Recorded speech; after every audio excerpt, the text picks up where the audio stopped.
자랑스러운 희극기야. 자유롭고 정의로운 대한민국의 무한 영광을 위해 충성을 다할 것을 굳게 다짐합니다.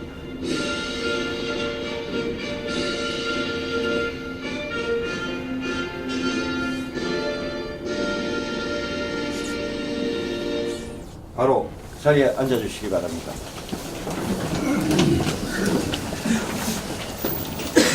먼저 그 회장님께서 인사 말씀과 내빈 소개를 간략하게 하도록 하겠습니다.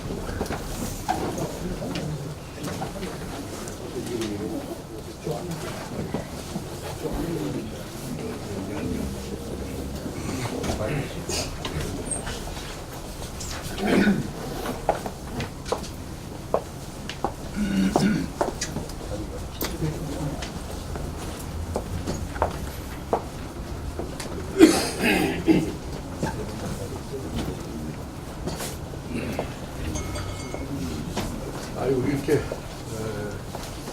제 이렇게 만나게 있습니다. 너무 반갑습니다. 모두 독감들 안 가셨습니까? 예. 요즘 뭐 10사람 중에서 7명이 뭐 지금 감기들 뭐로 그래가지고 그게 뭐 감기는 그냥 복잡한 감기가 돼가지고 다들 고생입니다. 날씨도 좀 춥고 그래서 오늘 좀 많이 좀 못 오실 것 같다 하고 염려를 했습니다만 오늘 참 귀한 분들도 아주 많이 오시고 오늘 참 새해 우리 신년 하되십니다만 정말 너무나 감사합니다. 우리 오늘 특강을 사실 신년 하례라고 그러면 뭐 이렇게 간단한 서로 뭐 새해 복 많이 받으십시오 하고 이제 인사하는 저인데 저는 정말 이 귀한 시간에 이 특별한 분을 좀 오늘 모시고 신년 하례식을 좀 가져야 돼가지고 작년 12월 30일 날 이병화 여기 앉아 계신 이병화 선생님을 제가 뵀습니다. 이병화 선생님을 뵙고 저는 아주 흥분해가지고 요즘 술도 좀 줄이고 있는데 술도 제가 많이 먹고 그렇게 했는데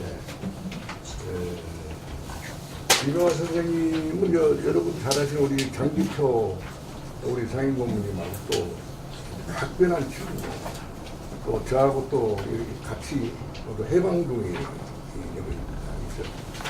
우리 장기표 상임고문님 뭐 친구가 오늘 특정을 하시는데 특별히 나오셨다 했으니까 우리 우선 이병화 선생님을 이따가 이제 자세하게 보시겠지만은 한마디로 얘기하면은 민족주의자도 또 애국자이시고 그렇습니다.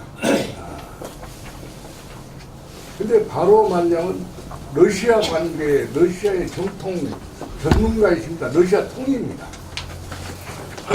그래서 지금 우리 지금 한반도를 둘러싸고 있는 그 사방으로 복잡하게 얽혀있는 이 문제를 어떻든 간에 뭐인가 좀 풀어야 되는 입장에 이제 있는데 어쩌면 이것이 어떤 계기가 될 수도 있다 이런 생각에서 우리 이병화 선생님을 오늘 사실 모셔야 됩니다. 그러니까 쉽게 얘기하면은 연해주 아마 여러분들 연해주 잘 아시죠?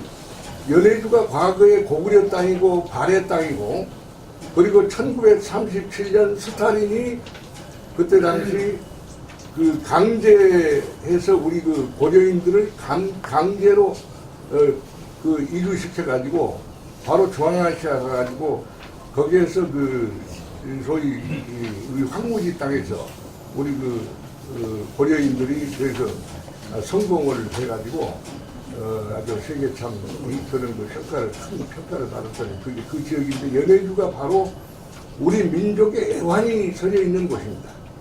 동시에 거기에 현재 무궁무진한 지금 자원이 지금 뭐 농업자원, 뭐 공업자원, 자원이 엄청나게 세계에서 자원에 보고할 정도로 지금 그 자원이 풍부합니다.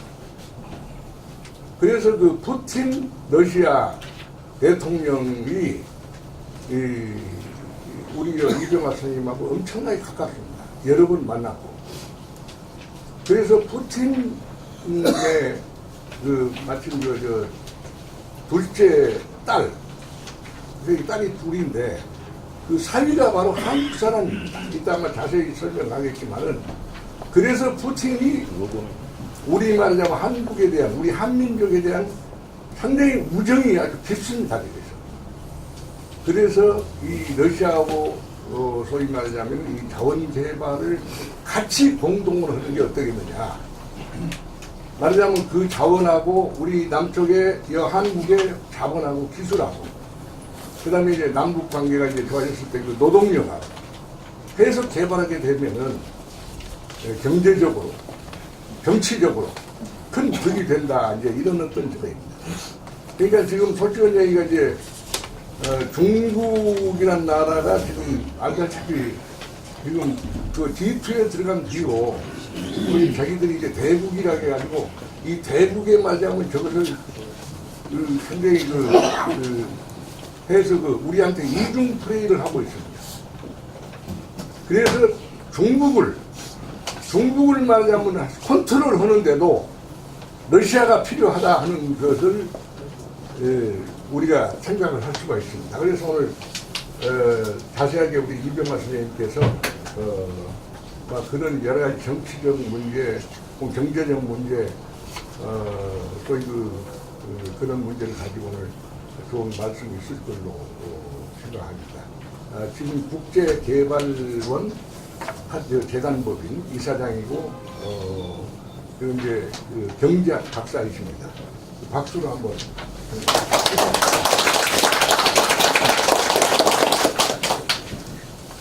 그 다음에 우리 장지표 사회부모님. 예, 아니, 여러분 이 시대의 의인이십니다. 정말 내교주의의 가장 큰 어르신이고 상위부모님인데 사실 능력이나 자격으로 보면 대통령 후보도 남을 양반입니다. 저한테 내가 좀 그런 좀 뜻이 좀 있는데 라고 저한테 말씀을 하신 적이 있습니다. 그래서 제가 이 정치란 것이 이상과 현실의 조화인데 이러면 현실에 너무 급급하다 보면은 조금 째째능이 되고 너무 이상을 쫓다 보면 또 이제 뜬구름 잡는 이제 이런 적이 되고 그러는데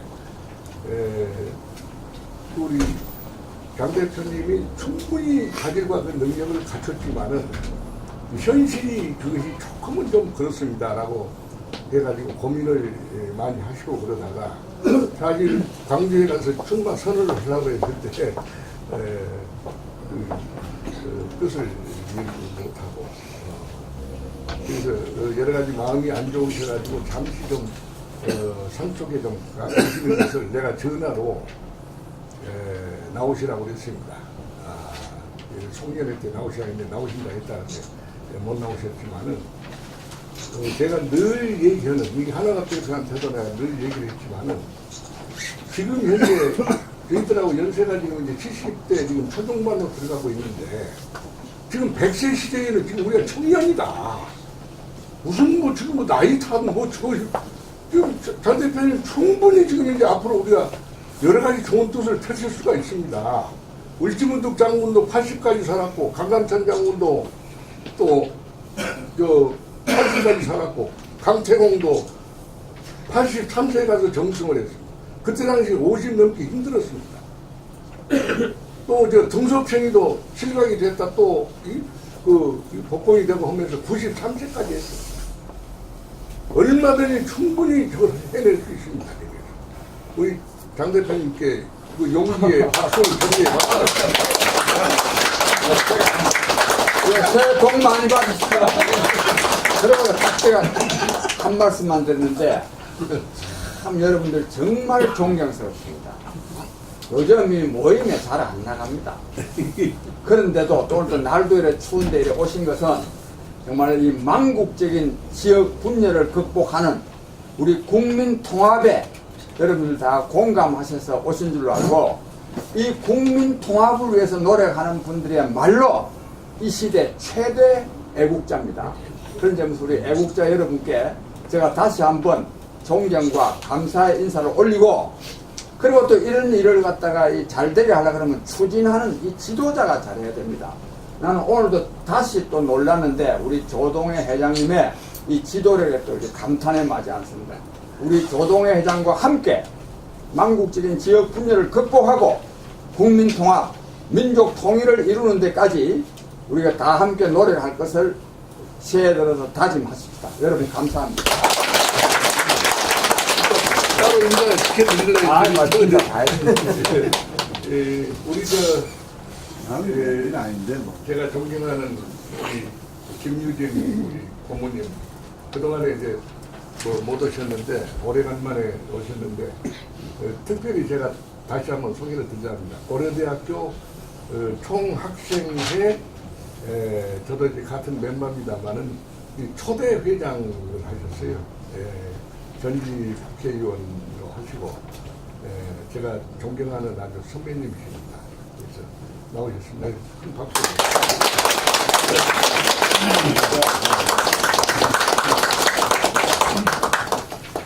그리고 여기 우리 김병호 가끔 한번 뵙죠. 우리 김병호 위원장. 저하고 옛날 같이 지구당 위원장하고 13년 때 같이 출마하고 했었는데 여기 파주입니다. 그래서 내가 아까 3파선 안 지키고 말이야 왜 이렇게 왔냐고 그랬더니 이 남북회담이 잘 돼가고 있으니까 그래서 나와서 오제 박수 한번 오늘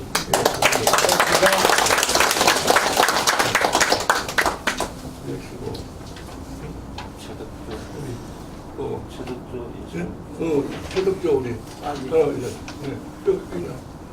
그 최덕조 우리 최덕조 우리 위원장은 지금 인천 본부 이번에 26일입니까? 2월 9일입니다. 2월 9일 날 2월 9일 날 인천 본부 발대식을 하는 지금 준비위원장인데 굉장히 기대가 큽니다. 왜냐하면 최덕조 동지는 그 독도수협회 지금 또 총재를 맡고 계시는데 그것도 중요한 줄 알았더니 국민 통합이 더 중요한 것 같더라 해가지고 이번에 그 중책을 맡았습니다. 아마 그 열정이 아주 대단하고 그 능력이 대단합니다. 박수 한번 주십시오.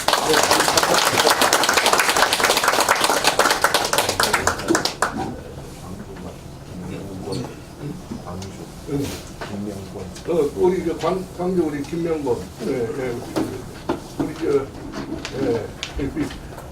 민주화의 도시 중심인 우리 광주 동지입니다. 김명권 동지가 지금 오늘 중요한자리로 아까 광주 전남 어떻든 간에 거기 또 민주화의 상징성이 있고 그래서 김위원장을 맡아가지고 발표식을 할 것입니다.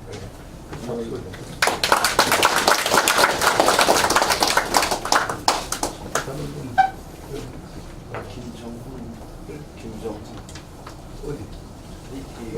우리 김정훈 동지. 김과장. 김과장. 왜 우리 이병화 선생님 아마 이제 모시고 왔는데 그때 우리 상임 고문을 맡으셨던 우리 이기택 우리 상임 고문님. 아주 분신입니다. 지금 고인이 되셔가지고 사리고 묘지에 지금 누워 계시지만은 3년 전에 작고를 하셨죠. 우리 김정훈, 우리는 김과장 하는데 이기택 총재님 아주 분신을 모시고 있습니다. 이 단체에 전담을 하시기로 그렇게 하셨습니다. 큰 박수를 좀 부탁드립니다.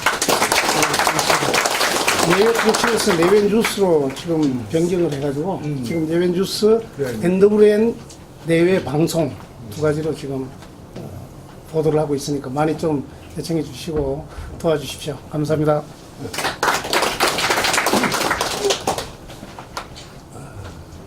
예, 아까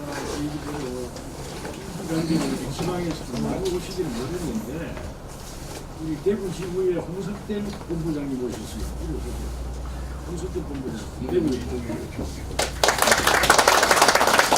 그리고 우리 그동안 그 강주 본부를 그 설립 추진하다가 개인적으로 몸이 건강이 좀 안 좋아가지고 한 3개월 이상 투병 생활을 하다가 최근에 이제 굉장히 회복이 돼가지고 오늘 한 5개월 만에 처음으로 서울에 오신 우리 심희섭 분이 그거 해봤죠.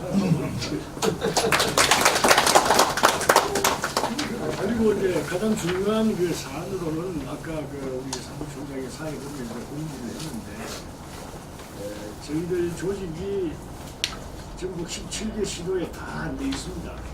일부는 돼 있고 일부는 안 돼 있고 한데 또 됐던 지역도 그 핵심 그 책임자들이 조금 슬로우가 돼가지고 또 부실하기도 하고 그랬는데 그리고 그동안 우리가 가장 신경을 썼던 게 이제 수도권의 인천 그리고 이제 그 호남의 그 센터인 광주. 그리고 다행히 이제 심희수 동지가 회복이 되고 이번에 그 김명권 동지 두 분이 힘을 다시 모아가지고 이제 강주로 데리고 갔고 우선 그 인천은 2월 9일로 날짜가 잡혔으니까 사실은 인천은 지역적으로 서울, 경기, 인천은 나누어졌지만 뭐 거리나 생활권으로는 뭐 서울시, 인천구나 마찬가지입니다. 그래서 6월 9일 날 그 무슨 요일이죠? 요일이? 금요일이요. 금요일이니까 저희들 개별적으로 통지를 다 하고 하겠지만은 인천의 여러 연구들이 다 있지 싶은데 2월 9일 날 우리 인천 그 본부 발대식이 잘 되도록 오늘 이 자리에 계신 여러분들이 특별히 그 인천 행사에 신경과 협조를 써주기를 부탁드리면서 저희도 건강하십시오.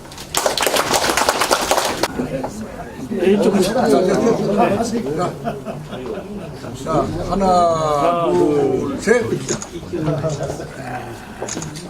됐습니다.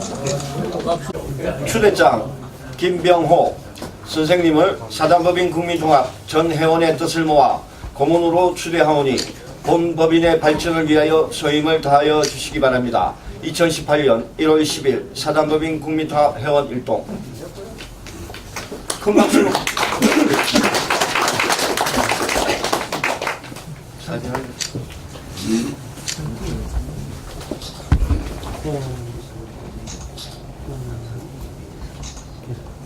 사단법인 국민통합 광주광역시 본부 추진위원장으로 임명합니다. 본 법인의 발전을 위하여 소임을 다하여 주시기 바랍니다. 2018년 1월 10일 사단법인 국민통합 회장 조동해, 이사장 최정진. 큰 박수를 부탁드리겠습니다.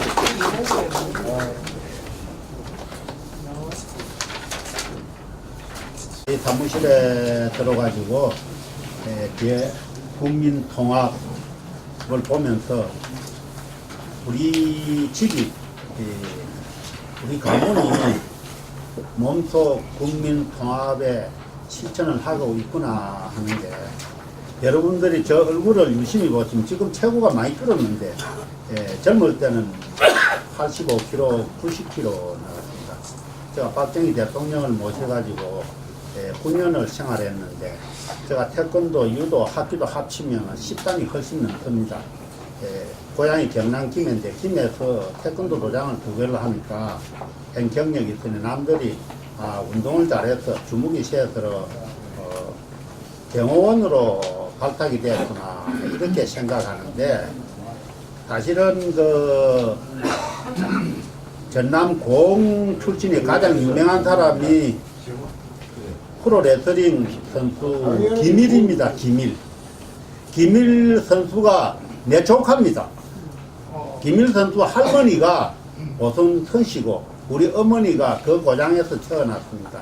그래서 제가 일본에 국비장학생으로 잠깐 1년 동안 있을 때 그 조카님하고 매일 어울려서 술집에 가면은 둘이가 형제 같냐고 묻는데 제가 내 조카라고 이야기하면 왜 나이 어린 사람이 조카냐고 하여튼 설명을 하기가 귀찮아가지고 술집에 갈 때마다 그 김선수한테 아내기탕이다. 너는 그렇게 해라. 그러면은 이제 술집 종업원들이 나이 많으니까 형님이구나. 그래서 막 그냥 넘어가면 되는데 이 조카님이 우리 집 사람한테 와가지고 아지매 저 아재는 일본만 가면 내 동생이 돼버린다고 그렇게 이제 고해 바치고 그랬는데 김일 선수가 10월 26일 날 돌아가셨습니다. 저튼 가면은 박정희 대통령을 도움을 많이 받았기 때문에 음복주라도 같이 먹겠다 해가지고 시간까지 맞춰가지고 3일 전부터 물도 안 먹고 주사반을 다 빼고 굶어가지고 정확하게 시간을 맞춰 죽은 사람이 김일입니다. 그래서 얼른 이제 저도 젊을 때는 머리를 스포츠 카라를 하고 다니는데 저보고 많은 사람들이 혹시 김일이하고 어떻게 되느냐 그래서 김일 선수가 내 조카다라고 이렇게 이야기를 해요. 근데 저는 그런 이제 인연도 있고 어머니가 그쪽 고장 사람이고 해서 저 사이를 전라도 무한 사람을 내가 맞이를 했습니다. 그 나는 어떤 면에서는 이제 전라도 경상도의 중간에서 태어난 사람이다 이렇게 표현할 수 있는데 조금 전에 금년 무술년에 대해 가지고 조동희 회장님이 말씀을 하시면서 두 가지 잘못된 점이 있습니다. 제가 러시아 고르비 대통령 잘 압니다. 만나기도 하고 엘친도 만나고 그랬는데 푸틴은 만난 적이 없습니다. 대신 푸틴은 내가 썼던 논문을 자기네 나라의 국가 정책을 채택을 했고 비공개 특사를 여러 차례 저한테 보냈습니다. 특사를 보낼 때 이제 저한테만 보낸 게 아니고 반드시 2사람 내지 3사람이 입회하에 보낸다. 그래서 특사가 어깨동무를 하고 사진을 찍어가고 그랬는데 전 안기부장 그 건영애 장관이 안기부장 할 때 제가 그 집에 내곡동 일을 2년 반 동안 월급을 받고 일을 봐줬습니다.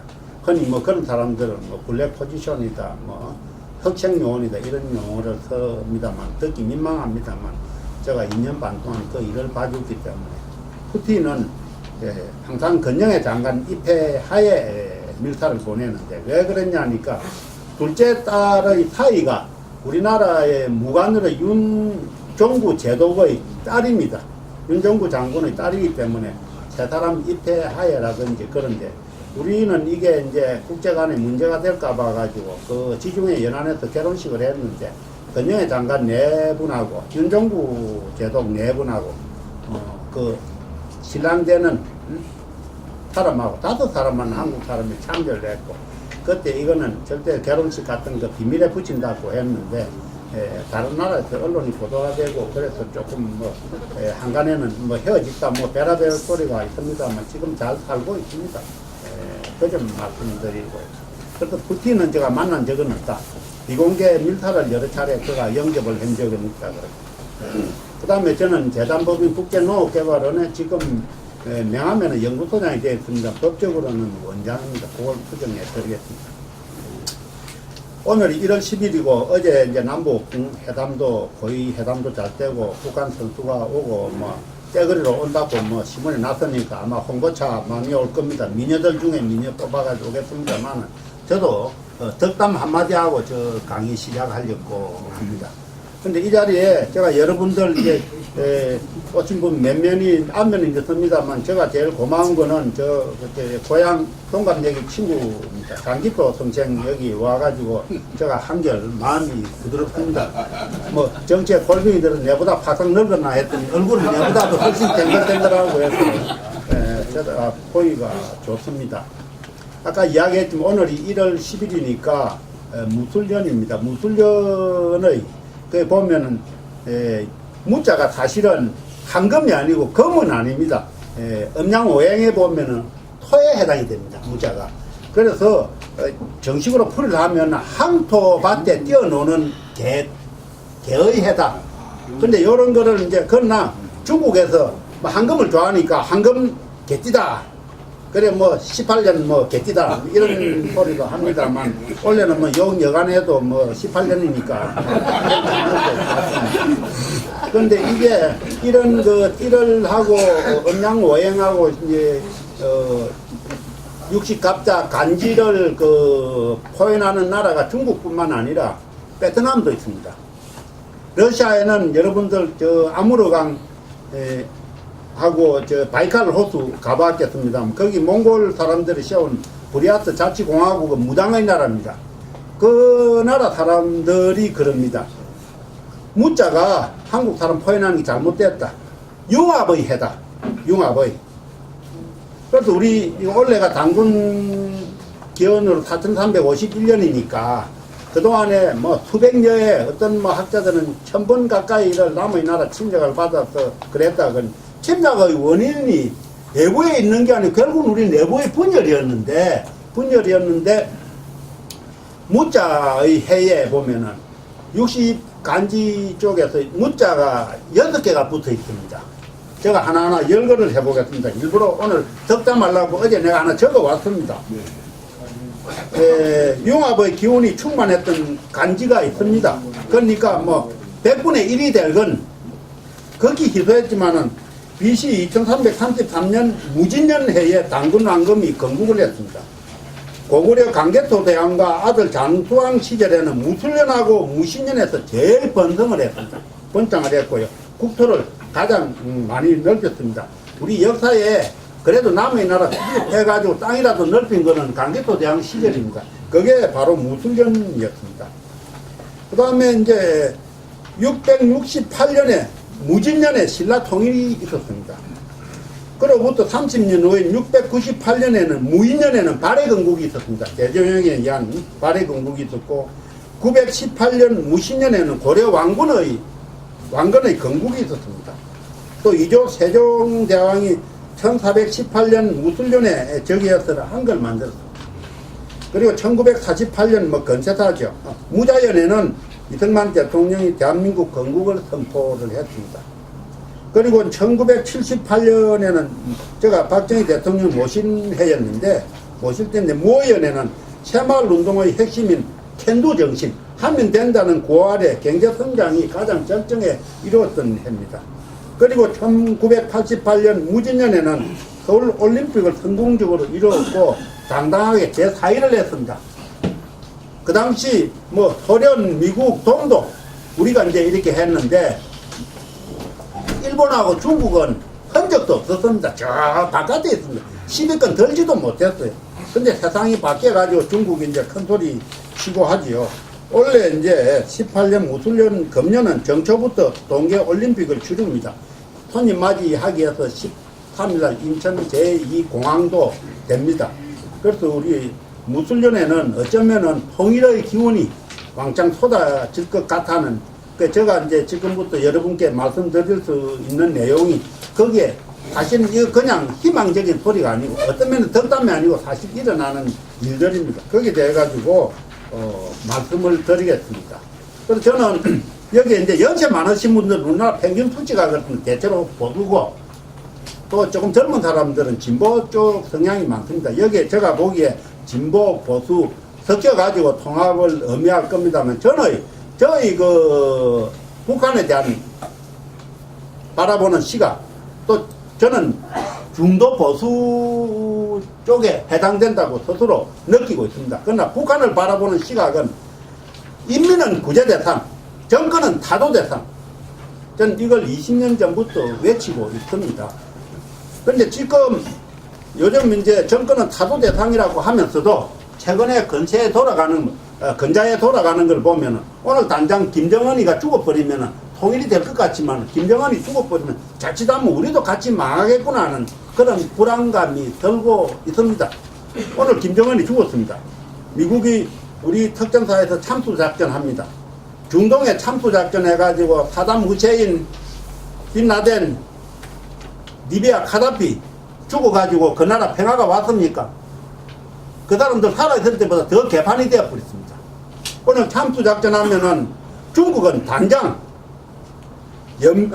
신장에 있는 진베이, 건배라 진베이 자동차 4만 대가 준비되어 있습니다. 여러분들 박정희 대통령 초기에 관용차가 전체 찌타에 있을 때 전쟁이 터지면은 동원되는 차는 남바 옆에다 노란 딱지에 뭐 18-21-3 뭐 이런 게 있습니다. 그게 동원용 차입니다, 차량. 중국은 그게 완벽하게 돼가지고 4만 대가 보통 추력입니다. 적자면 매우 큽니다. 거기에 생필품을 싣고 운전사, 간호사, 군관급 장교가 타고 39.5도선까지 3일 안에 내려가서 점령하라는 지시가 있습니다. 그 서류를 제가 우리가 이제 발표를 하려고 그 극비 문서를 연합통신에 파견 나가 있는 조계찬 기자한테 너가 가서 찾아오느라. 그래서 이제 훈춘에 있는 임산물 관리하는 장교, 아무개라는 장교가 할머니가 다행히 조선 사람이라. 그 양반이 대교입니다, 대교.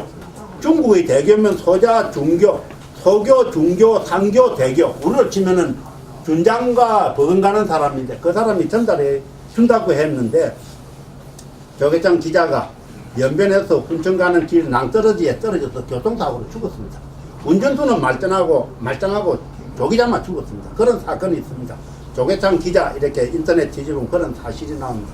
그 항대교는 그 사람 조계장 기자가 교통사고 나서 3일 만에 횡불이 돼가지고 지금도 그 집 부인은 1년에 한 번씩 우리 아빠 소식 들어보느냐고 그럽니다. 중국이 그만큼 무서운 나라입니다. 우리는 지금 김정은이 죽으면은 어떻게 지원할 겁니까? 한밭은 어디로 갈 겁니까? 챙피물 싣고 북한은 어디로 갈 겁니까? 남포를 가겠습니까? 함흥을 가겠습니까? 원산을 가겠습니까? 챙피군 모아지지도 안 했고 출항하는 선박도 정해지지도 안 했고 군용차에 몇 대 가면 어디로 갈 거냐는 겁니다.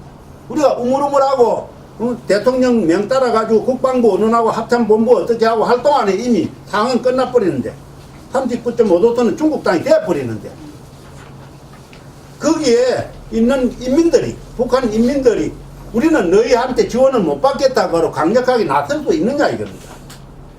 인민들을 끊임없이 민간단체가 도와줘야 됩니다. 민간단체가. 정부가 나서면 그게 될 일이 안 됩니다. 그런 것들이 있었기 때문에 제가 이제 오늘 거기에 해당되는 이야기를 가지고 말씀을 드리겠습니다. 오늘 제목은 한반도와 러시아인데 지금 남북한의 정황이 어떻느냐 남한 쪽에 말씀드리겠습니다. 제가 일러드리겠습니다. 노출된 적화 통일 동조자가 국내 8%가 있습니다. 김정은이가 통치자가 돼도 좋겠다는 게 8%라니까요. 비노출자 15%, 합하면은 23%입니다. 이게 누가 조사를 했느냐? 정보기관의 비공개 통계입니다. 저도 이 조사에 참여를 했습니다. 그러니까 엄청난 무수입니다. 그 다음에는 또 보수 성향의 지식인 척에서 여러분들이 해당이 됐습니다. 현재의 우리 현실이 영락없이 미국의 식민지 같고 속국 같다. 이게 미국이 하는 게 해도 너무하지 않냐? 이게 무슨 동맹국이냐? 우리 식민지 취급을 하고 있는 거 사실이라는 말입니다. 여기에 대해서 동조하는 의견자가 24%가 됩니다. 또 그 다음에는 우리가 이제 나는 통일 안 하겠다 하는 반대 세력도 24%가 됩니다. 이거는 김한원 대령의 시스템 그룹에서 연구했던 자료를 제가 인용을 했습니다. 해를 거듭할수록 우리는 통일의 감각이 통일해야 되겠다는 의지가 약해지고 북한은 날이 갈수록 높아집니다. 그 97%라는 말입니다. 북한에도 통일을 원하지 않는 세력이 한 3% 됩니다. 지금은 당당합니다. 핵무기 가져서니까 우리가 무슨 문재인이하고 대담을 하냐, 미국하고 맞짱 떠야 되는지 이런 게 있습니다. 이게 현재 남한에는 굉장히 위험한 이런 분위기가 있다는 거고요. 북한은 좀 어떠냐 하니까 이거 굉장히 중요합니다. 이미 북한은 불용 조건, 북핵 불용 이거는 만드는 거 사용 안 하겠다는 비핵화하고는 전혀 폐기하고는 관계가 없습니다. 불용 조건으로 김정은은 남한에다 70조 원을 논했습니다. 일본에는 전쟁 보상금을 포함해서 50조 원, 중국은 30조 원, 그전에는 20조 원에서 상황이 달라졌습니다. 미국은 30조, 러시아는 20조, 러시아는 원래 30조 원이었으나 푸틴이 7년 전에 북한에 받을 것 90억 달러의 부채를 탕감해 줬습니다. 이게 실제로는 34억 달러밖에 안 되는데 금액이 김일성하고 김정일한테 줄 때 루블의 변동 때문에 이게 푸틴 쪽의 주장입니다. 북한은 한 30억 정도 우리가 보상을 받았다 하는 거고 푸틴은 막 웃긴 소리 하지 마라. 90억은만 내가 해줬지 않냐. 이렇게 이야기를 하고 있습니다. 어쨌건 이거를 200조 원이 됩니다. 3년에 나누어서 지원해 준다면은 이 김정은입니다. 지금부터 말하는 건 남북한 연합이 이런 표현을 했습니다. 연합은 주변 4대 강국 미국, 중국, 러시아, 일본이 호랑이와 사자라면은 이들의 먹이를 빼앗아 먹는 고슴도치가 될 수 있다는 논리를 피력했습니다. 세 사람 앞에 했습니다. 카자흐스탄 대통령 경제자문인 박모 박사, 미국 국적자입니다. 여러분들 뭐 누군지 대충 짐작을 할 겁니다. 그리고 길림성 부성장 조선족 그 동포입니다.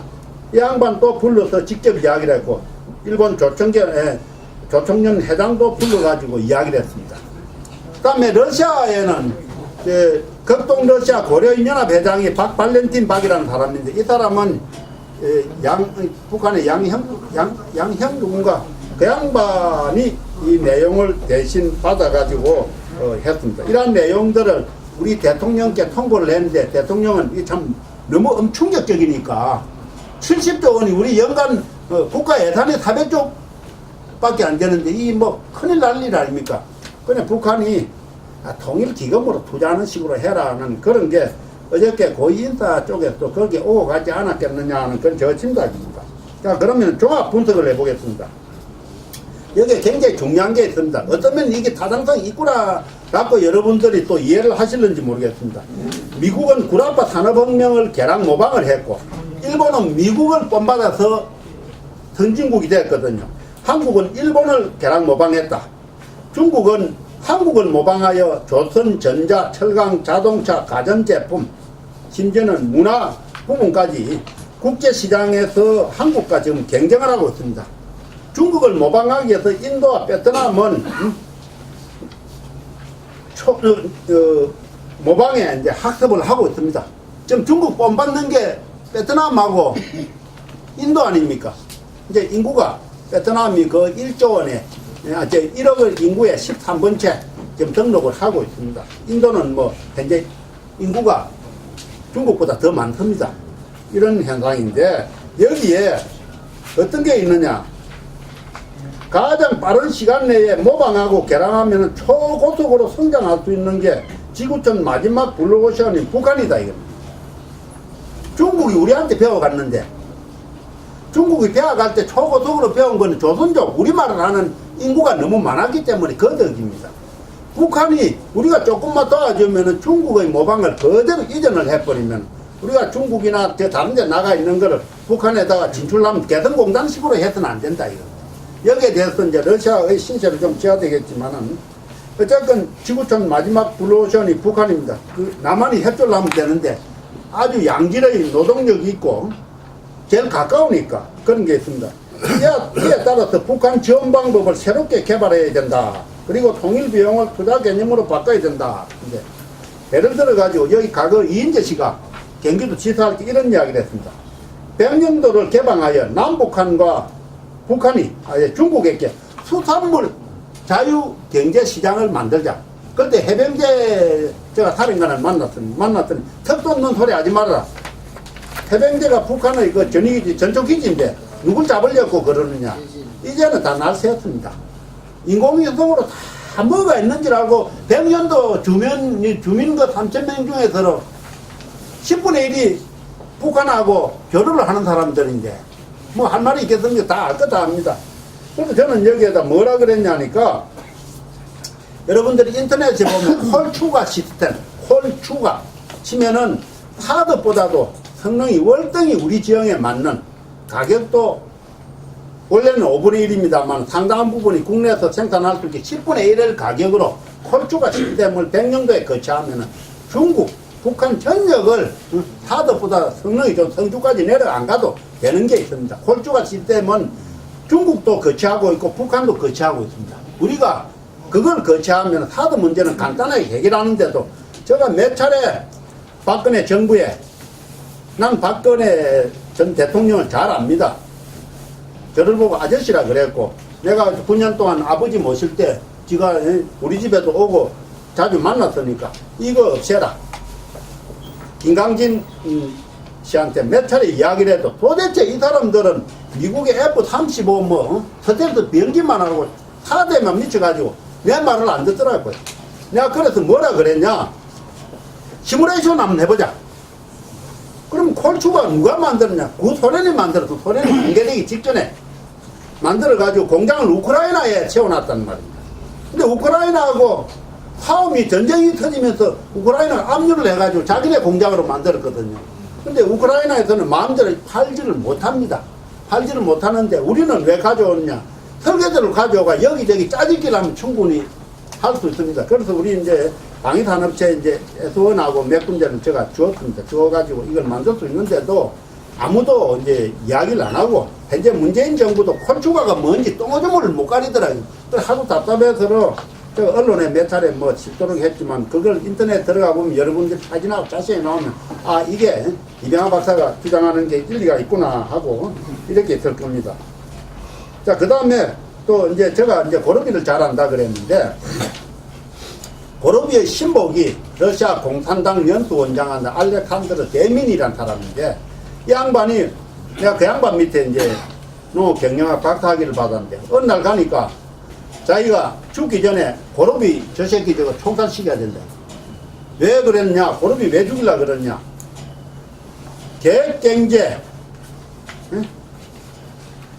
사회주의 국가를 완전히 망쳐가지고 하지도 못한 주제에 자유 민주주의 시장 경제로 전향시키기 때문에 저거 전 소련 국민들의 역적이다. 그놈의 새끼 죽여야 된다. 어떻게 내가 저놈 밑에다가 월급을 받았는지 모르겠다고 그랬는데 5년 후에 이 양반이 뭐라 그랬냐? 세계적인 명언을 남겼다. 지내보니까 그 아웅다웅한 틈에 이제 소련이 이제 그 러시아로 바뀌어가지고 정착이 되니까 카나다에 초청을 받아가지고 한 말이 무슨 말을 했냐니까 성장 속에 분배 있고 자유 속에 평등 있더라. 이런 희대의 명언을 남깁니다. 이게 그 소련이 러시아에 정착하는데 한마디로 표현할 수 있습니다. 성장 속에 분배 있더라. 자유 속에 평등 있더라. 우리는 지금 분배 속에 성장 있는 걸로 착각하고 응? 평등 속에 자유가 있는 걸 우리는 거꾸로 표현하고 있습니다. 이게 잘못됐더라. 그런 이야기를 합니다. 자, 그 다음에 두 페이지 이제 넘기 보면은 러시아 측의 시각은 어떻느냐? 러시아가 푸틴이 답답합니다. 매일 뭐 한국 대통령 미국 눈치 보고 중국 보고 어쩌다 일본하고 티격태격하고 러시아에는 뭐 말이 안 통합니다. 그 이제 외교통상부 뭐 지금 외교부입니다만 국회도 가고 그랬습니다. 제가 우윤건 그 사무총장이 러시아 대사로 가는 날 제가 이제 초청을 받아가지고 국회 의사당에 가서 아침 조찬회에 잠깐 이와 유사한 내용들 설명을 해줬습니다. 설명을 해줬는데 러시아 전문가가 없습니다. 누가 거기 안 갈라 그러거든요. 무관 자체도 러시아에 발령나면 죽는 걸로 알고 있습니다.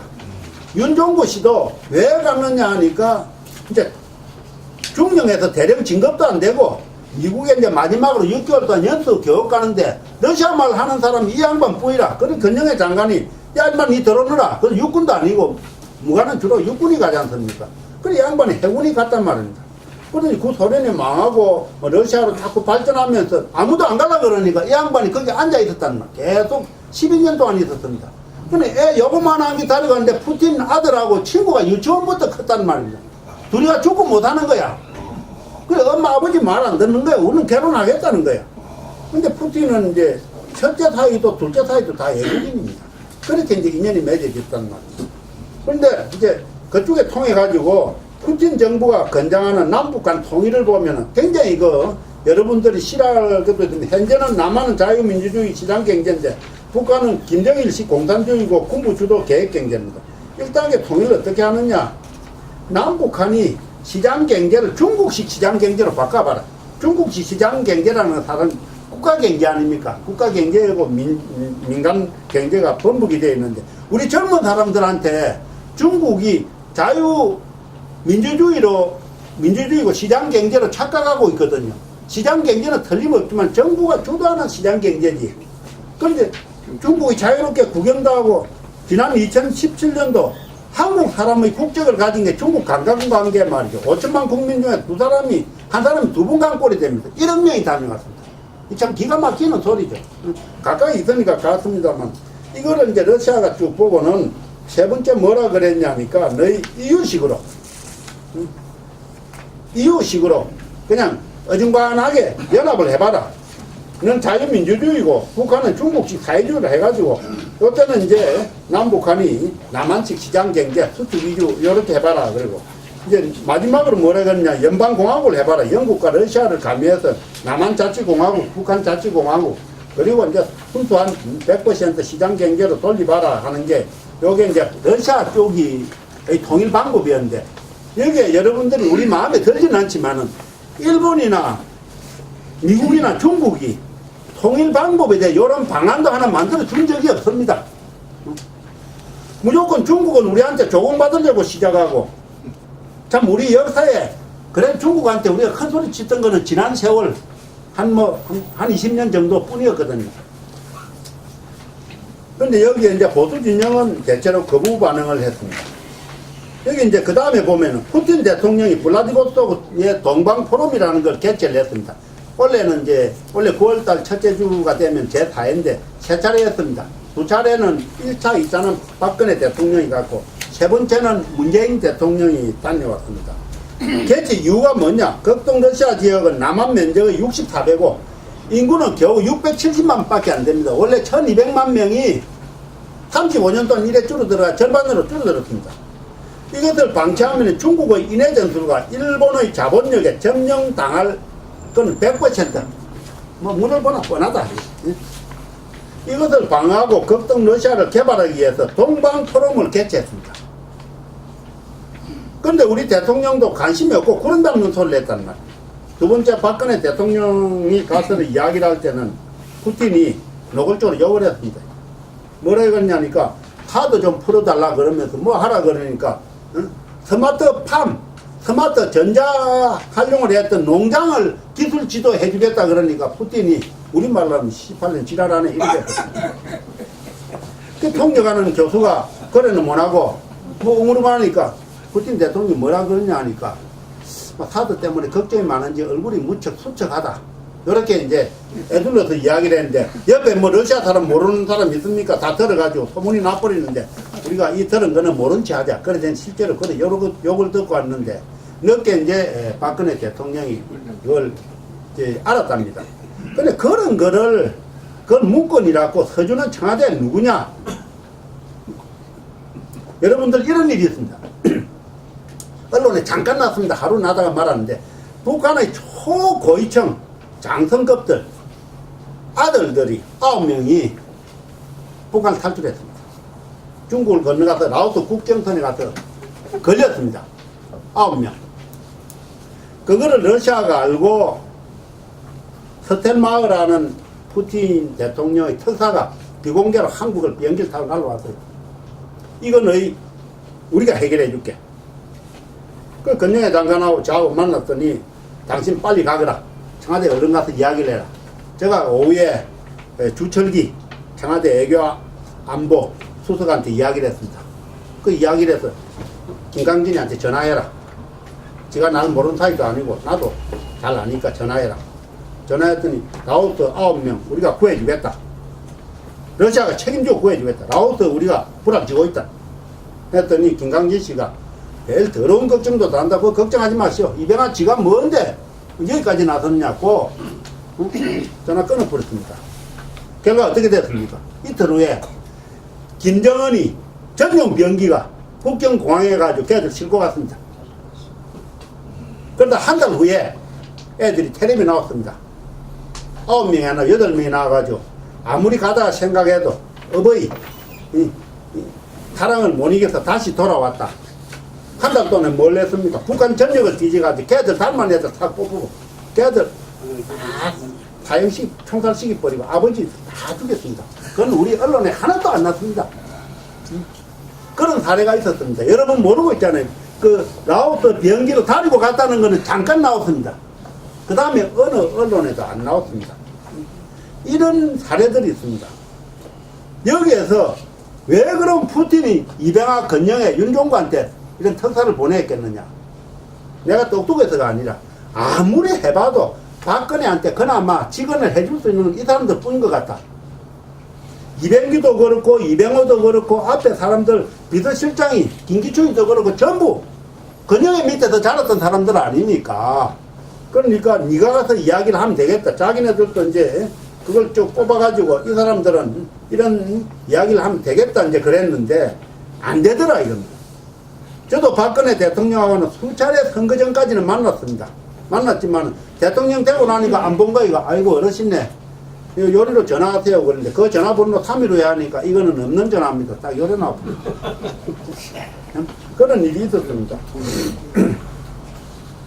어쨌든 여기 이제 동방포럼에 그런 일이 있었는데 두 차례 실패했단 말이에요. 이번에 이제 문재인 대통령 갔을 때 뭐라 그랬냐. 푸틴 대통령은 한국 측에서 대놨고 문재인 대통령 말하는 거는 구름 잡는 소리 같다. 뺨 때리면 피 안 난다. 바늘과 폭소시 뿌려야 피가 나는 거지. 우리는 피나는 정책을 원한다. 주겠다는 것도 왜 너희는 원하느냐. 극동 러시아에 1000만 명 다리고 오너라. 그렇게 이야기를 했습니다. 이때 이 사람들이 무슨 소리를 했느냐 하면은 북한의 전 현직 장군을 이야기하면 1000명이 넘답니다. 1인당 장군 한 사람당 100명 붙여가지고 일자리 극동 러시아 그 남한은 64배 되는 거 거기에 일자리 하나씩 마련해 줄게. 나무를 비든지 석탄을 캐든지 물고기를 잡든지 아니면 다이아몬드를 캐든지 사자치공화국 같은 다이아몬드 얼마나 많습니까? 수산물 가공 공장을 하든지 일자리 줄게. 우리가 남북한 합쳐 인구가 겨우 이제 8천만 명 이제 뭐 거의 이제 8천만 명 육박해 갑니다. 그러니까 너 사람 없으니까 라이따이안 코피노 다리고 오너라. 라이따이안 제일 나이 많은 사람이 얼마인지 압니까? 한갑 지났습니다. 네? 생각해 보십시오. 세월이 그만큼 흘렀습니다. 우리가 일찍 갔지 않습니까? 1963년도부터 4년도부터 갔단 말이에요. 아마 그럴 겁니다. 한갑. 왜 그러냐. 이미 그 사람들이 손잡았다고 그랬으니까. 그 북한의 김일성이가 남녀 라이따이안을 800명을 평양에 데리고 와가지고 교육을 시켰습니다. 전부 간첩을 만들었습니다. 이 사람들을 만들어가지고 극동 러시아에 블라디보스톡도 있고 중국의 동북 삼성도 많이 나가 있습니다. 즉 또 노선이 베트남에서 극동 러시아 가려면 반드시 인천공항을 와야 되거든요. 제가 그 사람들 많이 만났습니다. 그래서 만나가지고 어떤 놈은 아버지 찾아서 죽이겠다 이겁니다. 그 너희 아버지 이름이 뭔데? 병장김이래요. 병장김. 이놈의 새끼는 장난삼아 해가지고 니 이름 먹고 가려니까 김병장이라. 김병장. 경북 그 어성군 안개면 그 동네를 찾아갔습니다. 찾아갔더니 월남전에 참석한 사람이 두 사람 뿐이라. 그 공병대 청량병이었대요. 그 사람도 뭐 어떻게 자기 자식이 나하고 자기가 고등학교 3학년 학생 건지를 애 배서 왔는데 그게 뭐 불행했는지 그 사람도 다른 나라 뭐 이민 갔다 그런 소식이 없다 그러더라고. 아버지를 연결해 주려고 하는 요즘도 간혹 그 사람한테 이제 그 라이따이안에 연락이 옵니다. 지금 보니까 한국말 배운 게 평양에 가서 조선말 배운 게 정말 도움이 됐다. 그 800명 너 어디로 간지를 아느냐? 한 뭐 30명 정도를 만난대요. 근데 그 사람들이 그러면 지금도 북한 추종하냐? 그게 아니다. 어차피 베트남 자체가 시장 경제로 돌아섰는데 사회주의 체제지만 시장 경제로 돌아섰기 때문에 이제 그런 거는 굳이 딱딱이가 이야기를 안 해도 잘 안다 하는 그런 적이 있습니다. 자, 그러면은 또 우리가 극동 러시아의 권력자는 3명이다 그래. 제일 첫째는 대통령 권한대행이었습니다. 러시아를 전부 8토막을 내놨습니다. 부통령급의 권한대행이 나와 있습니다.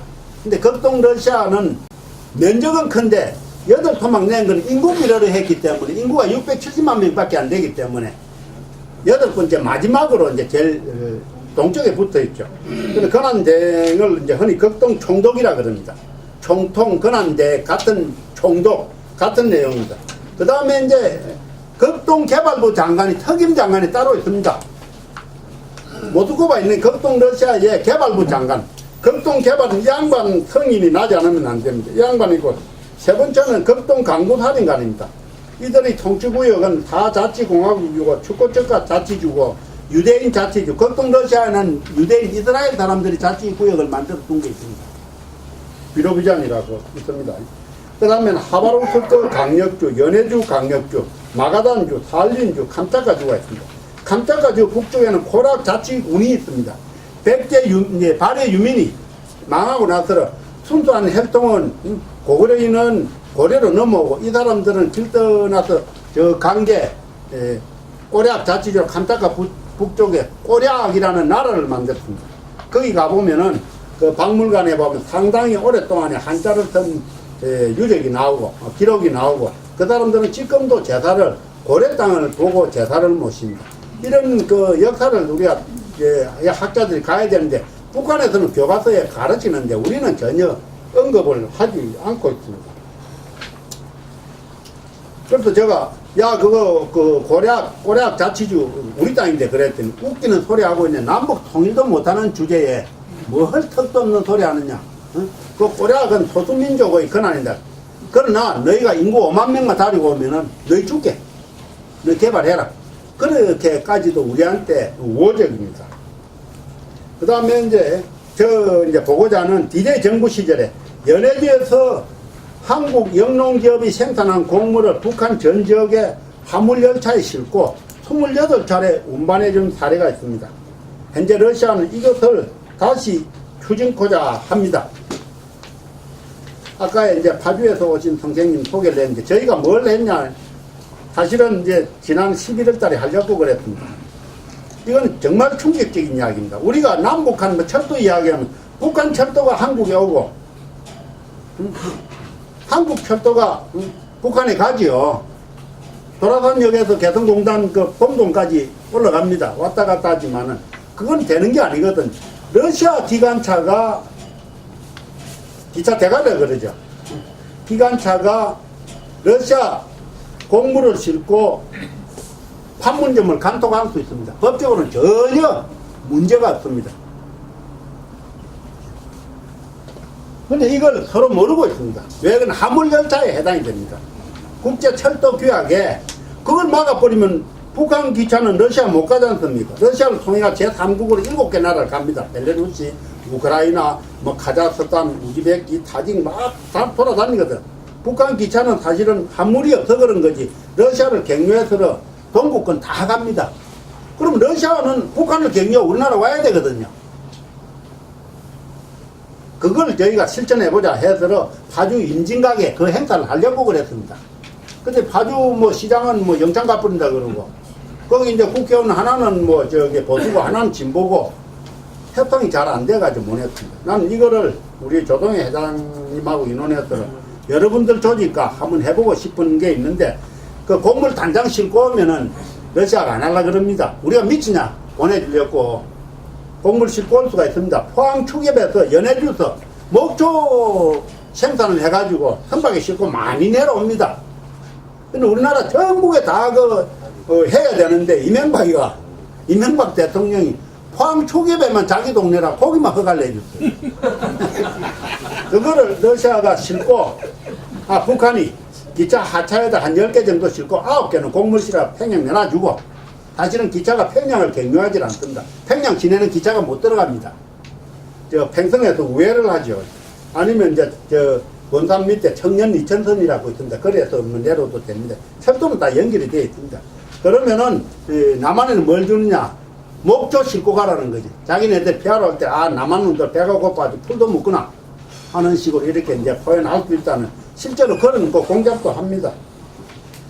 그래서 제가 이제 많이 보내줬는데, 지금 러시아는 북한에 곡물 좀 보내주자. 그걸 우리가 행사를 하려고 그럽니다. 행사를 하려고 돈이 1억이 필요합니다. 그 1억을 제가 이제 돈을 대준 사람을 찾습니다. 김대중 대통령 때도 제가 먼저 김영삼 대통령 말기에, 김대중 대통령은 당선자 시절이고, 김영삼 대통령 대통령인 시절에 1월 달에 하차 곱배 3개를 보내줬습니다. 하차 하나 한 50톤 싣습니다. 그때 나락을 보내주는데, 김대중 대통령께서 취임을 앞두고 저를 불렀습니다. 가보니까 이종찬 국정원장, 농림부 장관 후보자, 김성원 장관, 또 비서실장의 후보자, 울진 출신 김중건. 물론 이제 대통령하고 저하고 DJ하고 5명이 만나가지고 저보고 그랬더니, 이동지 당신 거 보내줄지. 돈 받아서 아닌데요. 내 돈 같았는데요. 내가 돈 대줄게. 그래서 28차례 연속을 보내줬습니다. 그럼 이제 톤당에 한 $100씩 이익도 붙이라고. 러시아 뭐 곡물이 하도 사니까. 근데 국제 가격보다는 조금 비쌉니다. 러시아도 생산되는 100% 난 GMO입니다. 지금 여러분들이 밀가루, 우리 뭐 라면 먹고 밀가루 먹죠? 여러분들 되게 사모님이 콩기름 쓰죠? 그거 전부 GMO입니다. 미국은 자신들은 그런 거 안 먹는데 우리한테 팔잖아요. 우리는 또 얼마나 힘이 좋은지 그거는 표시를 못 하게 되어 있습니다. 가공품에다 GMO 표시를 못 하게, 이 나라 막말로 이야기하면 식품은 개판입니다. 러시아는 미리고 먹은 어떤 농산물이라도 GMO 재배해버리는 총살입니다. 총살. 법령이 그만큼 무섭습니다. 푸틴이 직접 명령했습니다. 햇빛을 못 보게 하라 그랬습니다. 해무소에 평생 살라는 소리입니다. 근데 이제 러시아가 밀 수출 세계 랭킹 1위지 않습니까? 우리는 거기에 이제 현대중공업 정몽준 씨가 농장을 크게 했는데 얼마 전에 롯데를 넘겼습니다. 롯데 상사로. 블라디보스토크는 현대어톤도 팔렸습니다. 롯데한테. 거기에 생산된 걸 농민단체하고 협의를 해가지고 우리가 싣고 오려고 하는 뿐인데, 그래서 이제 우리는 미국 밀, 카나다 밀, GMO 밀을 난 GMO를 바꿔야 됩니다. 이런 것들이 푸틴이 알고 동방포럼 하자. 너희가 극동 러시아에 어떤 물고기 잡는 그런 거 도장만 쓰자. 너희가 이제 내놔라. 원하는 걸 내놔라. 내가 도장 찍어줄게. 그렇게 하는데도 이 나서는 정치인들이 없습니다. 기업도 없습니다. 왜 기업이 없느냐? 내가 정몽구 만났습니다. 이거 할래? 이거 하다 미국에 우리 자동차 못 팔아먹고 끝장내게. 전부 미국하고 관계되는 기업은 어느 누구도 겁을 먹고 못합니다. 롯데는 미국에 팔아먹을 게 별로 없습니다. 충금도 없고 없거든요. 과자도 없고. 근데 미국의 압력에 지장이 없는 기업 외에는 갈 사람이 없습니다.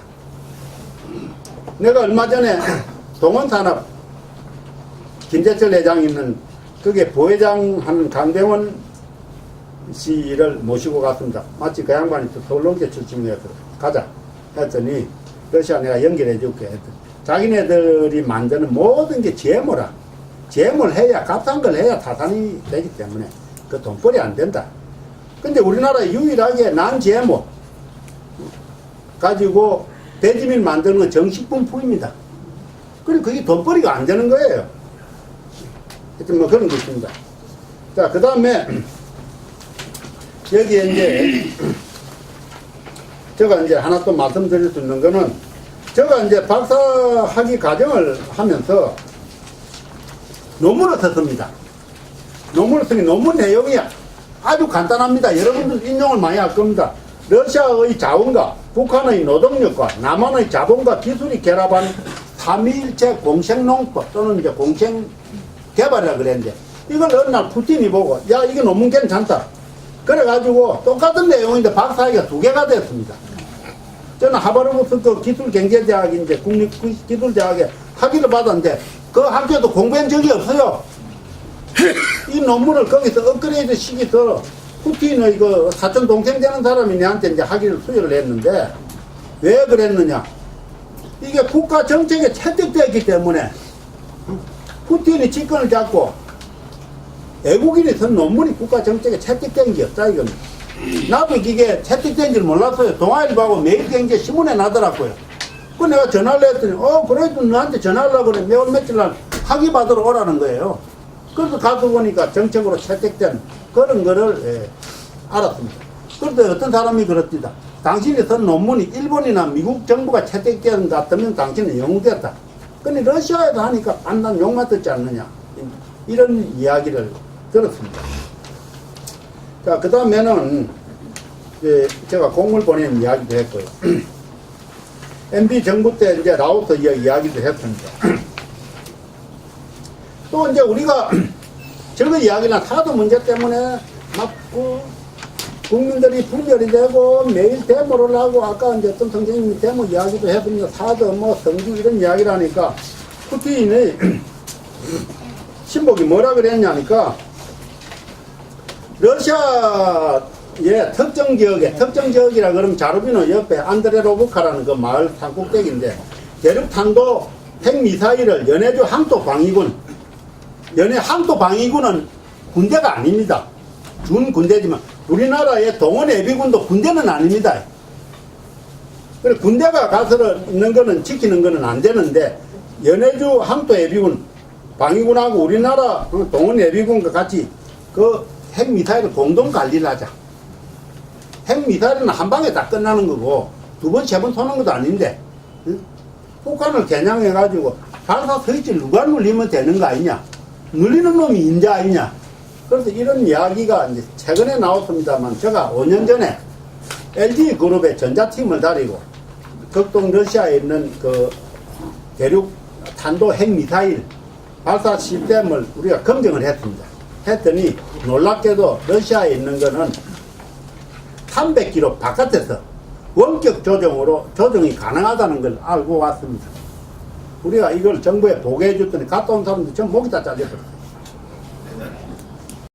또 이런 게 있습니다. 마산고등학교 나오는 공군참모총장이 하나 있었는데 양반이 이제 친구를 시켜가지고 야 F-35 가격을 다운시킬 수 있다. 김강진이가 추진하는 저걸 가격을 5분의 1로 다운시킬 수 있으니까 러시아도 똑같은 그 스텔스 T-8500이라는 게 있습니다. 전폭기를 만드니까 너희 공군에 제일 엘리트 5명을 뽑아라. 내가 거기 가서 연수를 시켜줬구만. 5명이 뽑아가지고 연수를 냈습니다. 소령 중령들이. 가서 보니까 F-35하고 별로 차이가 없는 기라. 미국이 뭐 만들어버린 러시아가 금방 모방을 해버리고요. 러시아가 만들어버린 미국이 금방 모방을 합니다.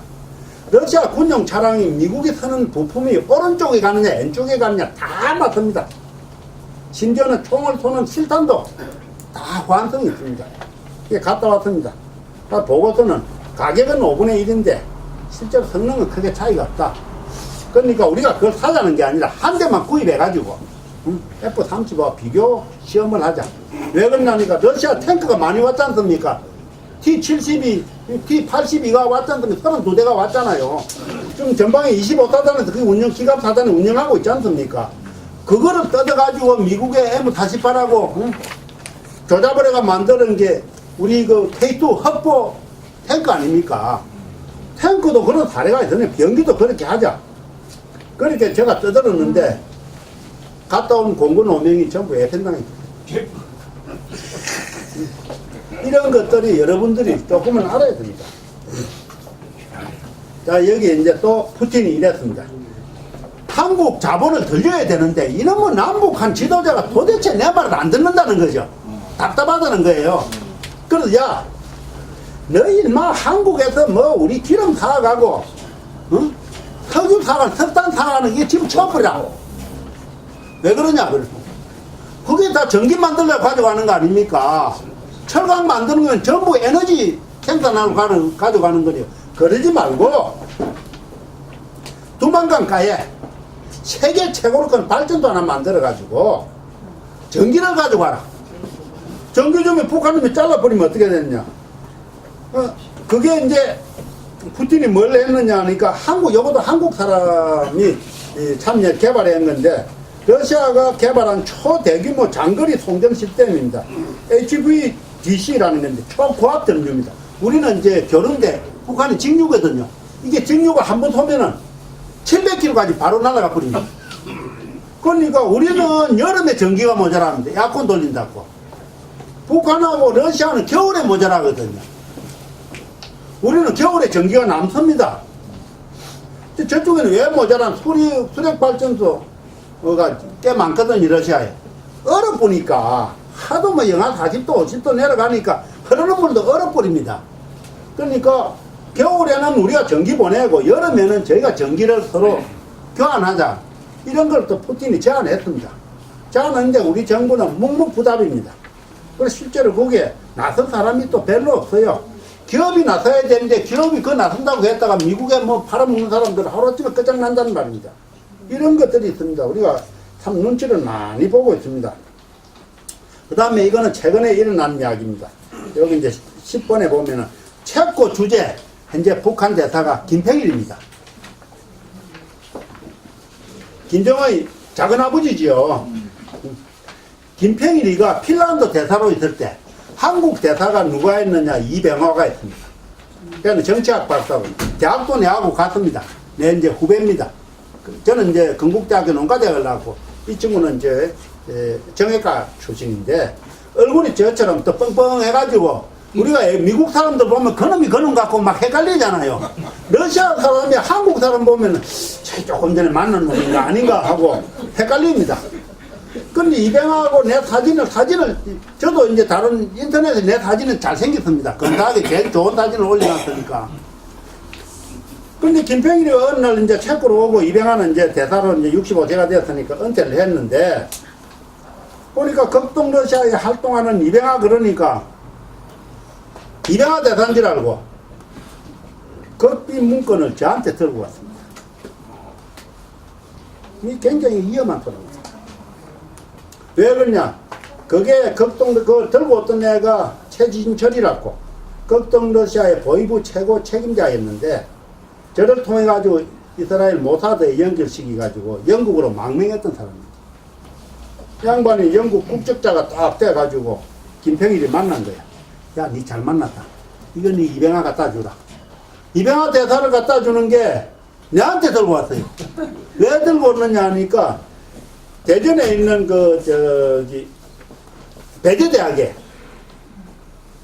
배제대학의 대학원 학당은 거의 여기 이제 러시아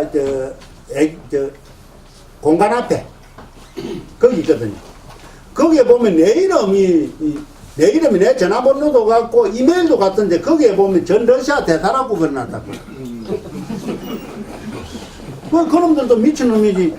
그래 들고 와서 아주 깜짝 놀랐습니다. 한국 정부 김정은에 대해서 전혀 모르고 있다 이게. 나는 김정은에 대해서 잘 안다. 몇 가지 내용입니다. 내가 일러봤습니다. 일러봤더니 이놈이 불에 딱 태웁니다. 카톡으로 사진을 찍어가지고 김평일한테 줘야 될 거 아닙니까? 태웠다는 거. 내가 이제 손도 흔들고 막 깜짝 놀랄긴다. 받았는데 전혀 얼굴이 달아있긴 해. 근데 거기 보면은 요런 내용이 있습니다. 지금 김정은이의 할아버지인 김일성이 김정은이가 살아나오도 김정은이는 총살 쏘게 된다. 할배 아버지 다 죽게 된다. 실제 똑똑하기는 김정일이 보다가 김정은이가 훨씬 똑똑하다. 근데 김정은이가 미국하고 맞짱 뜨려고 한 거는 평화의 담도하고 미국하고 미국 대통령하고 대담을 하면 문재인이 밑에 덤으로 경마잡이로 따라올 거 아닙니까? 뭐든처럼 따라올 거니까 그걸 이용하자는 거지. 지가 어떻게 하겠냐 이게. 자기는 많은 정보를 가지고 있다. 그래서 저한테 M 프로젝트라는 게 있으면 좀 이따 설명을 드려요. 그걸 이병하 박사가 좀 해라. 그건 이병하 박사가 이병하 대사가 좀 해주면 좋겠다. 이 내용을 전달해주면 좋겠다. 이 뭐 내한테 없다는 말이야. 그래서 이병하 대사한테 전화했더니 이놈이 막 기겁을 하네. 나 그거를 모른다고. 그 다음 날 전화 받기가 내 전화도 안 받는 거예요. 이제 끝나버렸어. 근데 그 내용이 보면 많은 내용들이 있습니다. 내용들이 있고 아까 여기 이제 방 박사, 길림성 부성장, 일본의 조총영 회장, 러시아의 발렌틴 박 그런 사람들 양형섭이구나. 양형섭이를 통해 가지고 발렌틴 박은 김정은이의 친서를 받고 나중에 식사 시간에 김정은이가 큰일 난 소리입니다만 저한테 고맙다고 지 사진 찍어 가지고 편지를 보낸 게 있습니다. 그건 내가 카톡에 담아 땡깁니다. 조 회장님한테 나중에 한번 보여드려. 그 내용은 뭐냐? 2년 전에요. 북한 해령에 엄청난 홍수가 있었습니다. 사람 많이 죽었습니다. 지금도요, 그쪽 지역에는 아사자가 생깁니다. 평양만 건설하게 꾸며놨지. 그 내한테다 뭐라 그러냐. 내가 북한에 종자를 많이 보내주기 때문에. 산사태가 났으니까 남한에 짠디 종자가 있으면 짠디 종자 좀 보내달라는 거예요. 잔디. 그래서 야, 인마 잔디 필요 없다. 전구지를 심어라. 전구지나 짠디가 마찬가지. 짠디는 천근성이고, 짠디는 천근성의 뿌리가 옆으로 퍼지는 거고, 전구지는 신근성입니다. 산사태는 전구지가 확실합니다. 그 전구지 종자를 이제 이놈들이 그래 심으라 그래 중국에 온 전역에 다니니까 중국 사람들이 북방에서는 전구지를 잘 안 먹습니다. 남방에만 먹거든요. 중국 사람들 전구지 부추라 그러잖아요. 우리말로 또 어떤 지역에는 토지라 그럽니다. 그건 또 북한에 안 돼요. 추운 데는. 그 종자를 제가 무려 7숨을 구했습니다. 보내줬습니다. 내 말대로 된 거예요.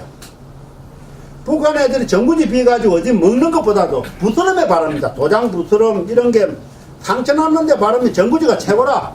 우리는 평소에 연고 같은 거 발라가지고 피부가 그 전구지 약발이 안 받는데 도장 부스럼 있지 않습니까? 우리 어릴 때 많이 났지 않습니까? 피부병에 전구지 찍어서 바르면은 다 나아요.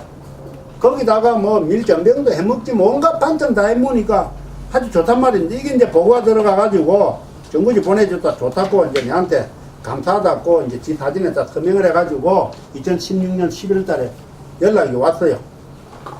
그래서 이제 북한도 이제 좀 은근히 바라는 거예요. 그전 내가 공물을 많이 보내줬으니까. 공물 많이 보내주면 최근에 보내준 거는 2012년 박근혜 문재인 선거 직전에 한 달 전에 공물 좀 보내더라 공물 보내줬습니다. 오늘 이제 제가 그 자료를 찾아보니까 사진하고 다 있더만 보내줄 때 통일부에서 날 보고 국가보안법에 고발하겠다는 놈도 있고 저 조명규이는 지금 통일부 장관은 아이고 이 박사님 잘했습니다 그러고 통일부 자체가 개파입니다. 그 어쨌거나 보내줬는데 북한에서 편지가 왔습니다. 감사하다고. 왜 받느냐? 난 북한을 제 자존심 많아가지고 뻗댄 놈들이거든요. 북한 수해지역 곡물 지원 수해지역 때문에 곡물 지원했다 이거지. 내 춥고 배고프네 곡물 준다 그러면 대본에 개새끼 그러거든요.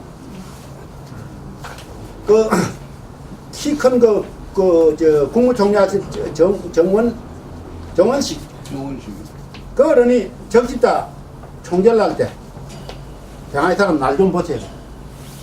왜요? 그랬더니 이 사람아 자네가 종자를 그래 보내주고 북한에 보내주고 그러는데 이게 나도 좀 보내주자. 그래서 이제 우리 민족 서로돕기 운동 본부를 만들었던 서경석 목사하고 내가 갔습니다. 종자를 많이 주었습니다. 적십자는 이제 폼 잡아가면서 판문점을 통해 딱 줬죠. 나는 그냥 내 나름대로 방법대로 여기서 뭐 말씀드리기가 그렇습니다만 이게 또 루트가 노출되면 안 됩니다. 보내주는데 받은 3일 만에 북한에서 뭐라고 했냐니까 정원석이 죽을 놈이다. 이게 양배추 종자를 삶아가지고 보내가지고 사기 하나도 안 났다. 똑같은 보냈는데 내가 보낸 거는 잘 났다고 감사합니다 그랬거든요. 이제 이기택 총재 계실 때 모시던 김과장 와 계십니다만은 제가 이제 저걸 냈습니다. 상임 위원 안보분과에서 그 이제 이 총재님한테 형님 우리 북한에 채소종자 보내줬습니다. 그거는 이제 민주평통 그러면 또 이게 간제기관이라고 또 하니까 거기 삼청에 이제 우리 민족 어쩌고 하고 이런 게 젊은 애들이 하는 게 그걸 통해 가지고 이제 포항에다 종자를 갖다 줘 보냈는데 삼천동 단결봉이라는 문제 한국 사람들 많이 압니다. 북한의 공작선들이니까. 얘들이 내려와가지고 종자를 우리 건너줬는데 이놈의 새끼들이 안 가는 거야. 야, 인마 너 왜 안 가? 그랬더니 우리는 내려오는 기름만 받아 올라가는 기름이 하나도 없습니다. 기름을 우리 만땅해 줘서 이 종자값보다 더 비싸는 거야. 이기택 총재 계실 때 연탄도 보내주고 종자만 대대로 주었는데 연탄은 전부 군인들이 다 훔쳐갔습니다. 군인들이 훔쳐간 거를 왜 정확하게 하느냐. 연탄 구멍이 연탄 떼고 나면 재버리잖아요. 제가 사진 보면은 탈북자들은 니 그 연탄 남한에서 연탄 이런 구멍이 몇 개 되는 원래 19공탄이 아닙니다. 21공탄이거든요. 북한에는 구멍이 13개밖에 안 됩니다. 기계를 톤과 찍기 때문에. 그러니까 이마들 연탄 줘봐야 말짱 도루묵이구나. 그런 것도 이제 하고 합니다. 그 방면에는 제가 좀 압니다. 그래서 어쨌건 김평일이 갖다는 문건을 내가 알아가지고 북한의 진실을 많이 안다. 김평일은 누가 보호해주느냐. 김정남이는 중국이 얼방하게 죽였지만 김평일은 아무도 못 죽입니다. 여차에 가는 극동 러시아에 망명정부 만들려고 그러는데 푸틴은 그게 필요 없다. M 프로젝트만 하면 된다. 그래가지고 태어난 거는 한국에 대사하던 사람이 주로 평양에 대사를 갑니다. 여기 또 부대사 했던 사람이 가고 거기에 했던 사람이 지금 또 한국에 넘어옵니다. 평양 대사로 갔던 티모니는 지금 한국 대사를 하고 있지 않습니까? 근데 이 사람들이 제일 잘 압니다. 근데 미국에 뭐 영국에 뭐 미국은 뭐 대사관이 없습니다. 거기 북한에 나가 있던 대사가 한국의 대사로 오는 거는 못 옵니다. 근데 유일하게 우리나라만 러시아만 왔다 갔다 하거든. 이 사람들이 많은 정보가 있습니다. 우리가 이 정보를 이야기를 해야 되는데 그럼 M 프로젝트는 뭐냐? 푸틴은 이럽니다. 저놈이 뭐 원자탄도 만들고 수소탄도 만들고 원자탄은 분열입니다. 분열이 중심에 있고 수소탄은 융합의 중심이 있습니다. 그래서 제가 이제 덕담 삼아서 원래는 융합의 조 회장님도 말씀드렸지만 저도 재차 말씀드리지만 융합의 해는 틀림없는데 푸틴도 그럽니다. 김정일이 두드리 팬다고 참수작전에 없앤다고 안 된다 이게. 남북한 정상하고 문재인이 김정은이 내하고 블라디보스톡이나 아니면 두만강가에 배를 떼어놓고도 만나자. 만나면 끝난다 이게. 내가 해결해준 남한이 중국에 철길을 간다고 헛소리 하지 마라 이게. 좀 몇백 킬로 둘러가더라도 러시아를 가야 극동 러시아 개발이 되면 너희가 사는데 너희 섬나라만 있을 거냐 이게. 우리가 사실 섬나라 아닙니까? 근데 왜 너희는 내 말에 애민을 하고 말을 안 듣느냐 이게. 매일 중국한테 아부하고 중국 조공받칠 이야기만 하고 미국에 값비싼 터드문한 구닥다리 무기 팔아줄 그런 이야기만 하는데 나하고 셋이 만나자. 그럼 뭘 하니? M 프로젝트가 노벨 평화상 프로젝트입니다. 푸틴의 마지막 소원이 저게 대통령이 아니잖아요. 황제잖아. 짜르잖아요. 짜르. 응? 저 지 마음대로 하잖아요. 푸틀리면 죽이버린데 뭐. 응? 근데 김정은이 하고 문재인이 하고 내하고 노벨 평화상 신청하면은 핵 포기하겠다 그러면 남북 하자. 그 김정은이는 국민소득 뭐 우리가 이제 3만 달러 턱걸이 해가지고 지금 이제 남북 통일이 안 되면요. 그거 다 필요 없습니다. 힘듭니다. 계산상으로 뭐 3만이 될는지는 모르지만 김정은이는 순간적으로 10,000달러, 15,000달러 올려줄 거를 기다리고 있고 자기는 그 계획이 있습니다. 극동 러시아만 통과만 돼버리면 극동 러시아를 푸틴이 그러지 않습니까? 너희 주겠다 이겁니다. 제발 좀 우리하고 손을 잡자. 그래 법령까지 뜯어놓치고 오라 그러니까 빵 때린다 그러고 바늘가 찌르지도 못하고 박근혜 대통령 엉뚱한 소리 해가지고 욕만 들어묻고 이런 식으로 해도 되겠느냐는 거거든요. 그래서 여기 마지막에 보면 몽골이 뭐라 그러냐.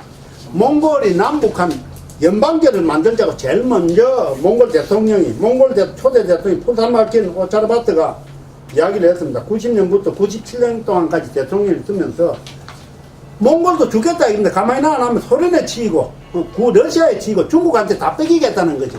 원래 내몽고 자치주 중국의 중국령 아닙니까? 내몽고 자치주가 몽골보다도 훨씬 못 살고 인구가 얼마 안 되는데 지금 내몽고 자치주가 몽골보다 훨씬 인구도 많고 잘 산단 말입니다. 이러다 몽골 전체가 날아가기 생긴 거야.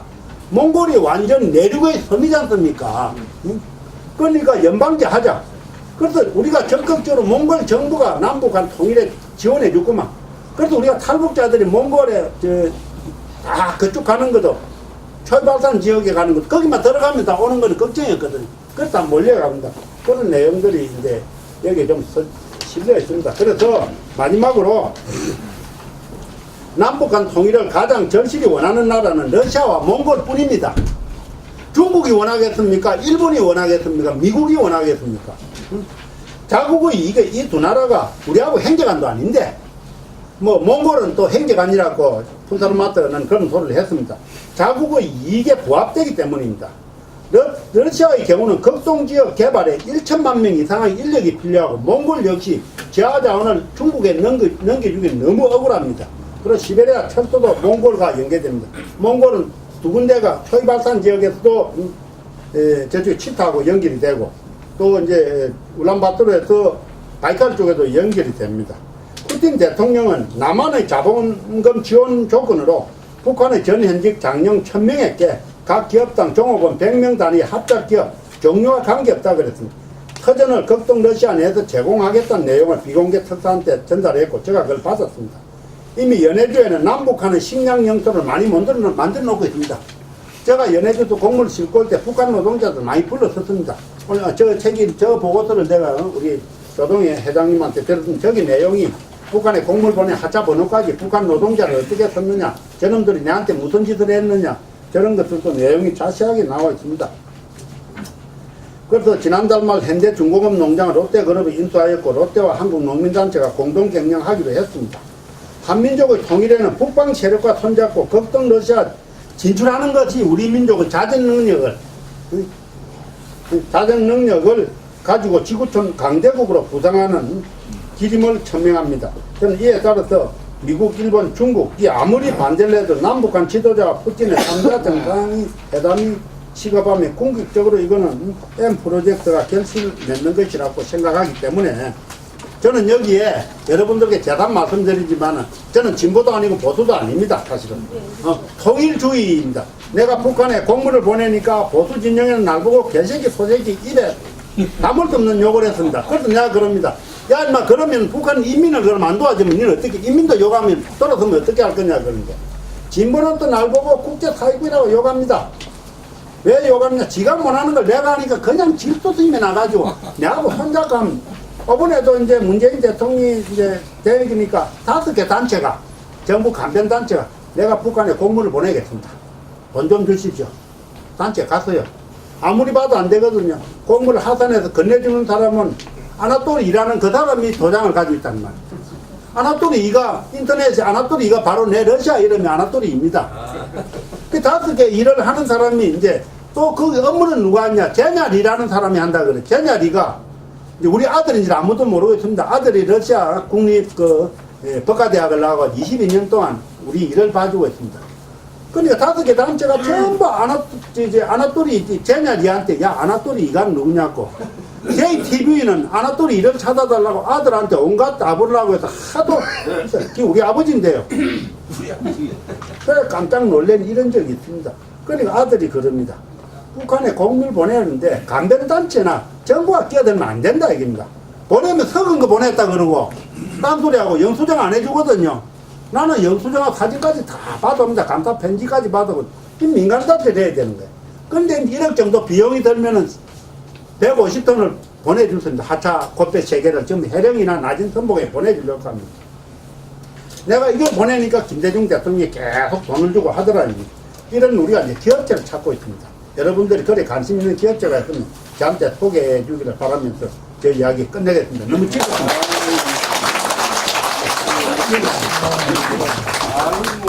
감사합니다.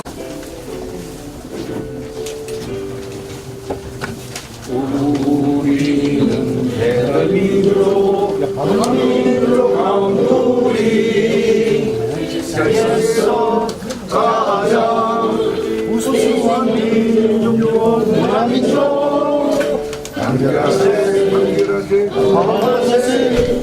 마음 한 뜻으로 통합하세 우녀는 이제 그만 통합만이 살 길세.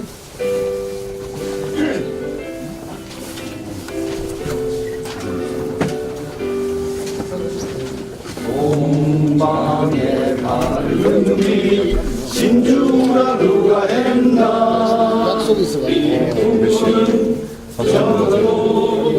강소대고 만드세 떠나는 우리의 자랑스러운 대한민국 우려를 이제 그만 동안만 살 길이세. 감사합니다. 스스로 10년을 모두